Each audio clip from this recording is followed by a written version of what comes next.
Let's talk about inspections. You know, there's a lot of thought process behind inspections. And believe it or not, everyone does them differently. Now, you as a real estate professional, unless you're a licensed inspector, should not be inspecting. And you should be encouraging every one of your buyers to do an inspection on the home. But I'm going to give you multiple steps to the inspection process that you could think about. First step I'm going to give you is a seller inspection.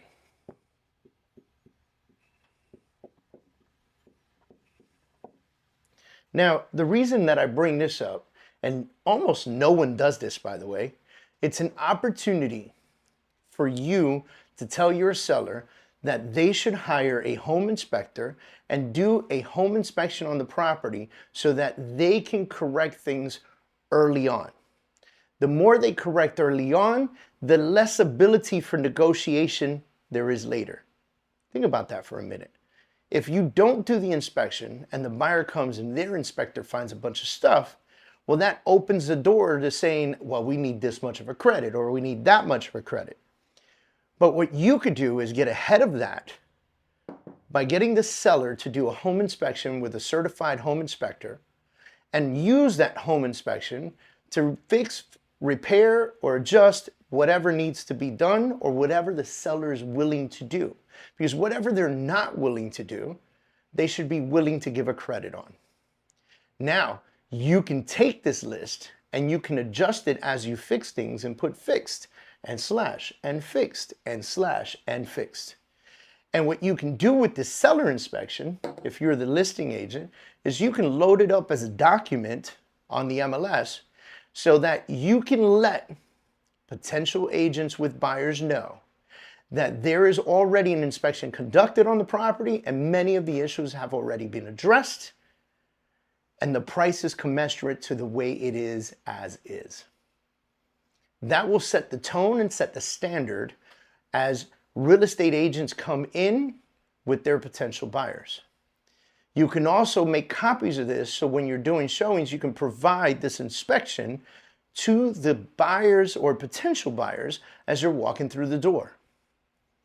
This will do a couple things. One, chances are they may just hire the same inspection company to re-inspect the house to make sure that the things you said were fixed did get fixed. Or it's going to also let them know what has been fixed and what has not been fixed.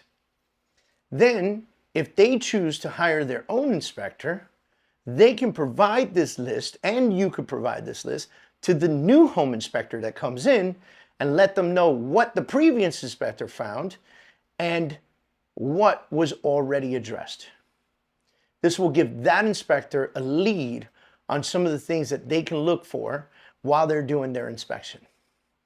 Now, let's talk if you were the buyer's agent and you're doing the buyer inspection. One of the most important things I believe is that you should always tell your buyers to be present during the inspection. Now, I've talked to a lot of agents around the country, and some agents have just said, I don't like my buyers to be there. I like the inspector to do the job uninterrupted, and then the inspector can provide the report. But here's the problem with that. The report always looks like the house is falling apart. But a lot of times, the things that the inspector is listing on there are like $4 and $5 fixes. And so what happens is, if the clients are present for their buyer inspection and you introduce them to the inspector and you just shut up and take a step back and you allow them to tour the home and really get into the nitty-gritty of the home, the inspector is going to look at them and say, hey, this is a little bit of a problem right here, but this is a $20 fix at Home Depot. I'm going to put it in the report, so forth. Hey, this GFI outlet right here, you can pick one up at Home Depot for $4 or $5. You can switch it out yourself or hire an electrician to do it.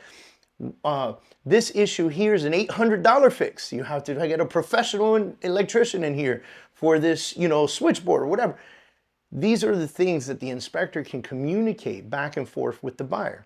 That allows the buyer to feel more comfortable with the report when they receive it and to make an educated counteroffer on credits, if necessary, with you.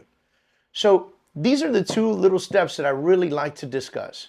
If you're a listing agent, get that pre-listing just report done so that you can address a lot of those issues and you can use it as leverage. If you're on the buyer side, get out of the way and let your buyers communicate with the inspector and let the inspector do his job and come back to the clients and let them know what they found. Now, most inspection companies are getting very tech savvy and they're getting inspections out within a day or sooner. So the beautiful part of this, they've already got the report on their tablet and they just go through it with the client on the spot. When that inspector leaves, you have an opportunity to sit with your client and say, well, they found XYZ. What do you think about that? Do you think we can get a credit? I can try to negotiate that for you. And this is where the conversation becomes so much more simpler. So those are my two big tips for you on inspections. Take them, love them, use them, or hate them and don't. Either way, I'm telling you, this works for us and it works for a lot of the people that I coach, and most of my coaching students are doing 100+ transactions a year.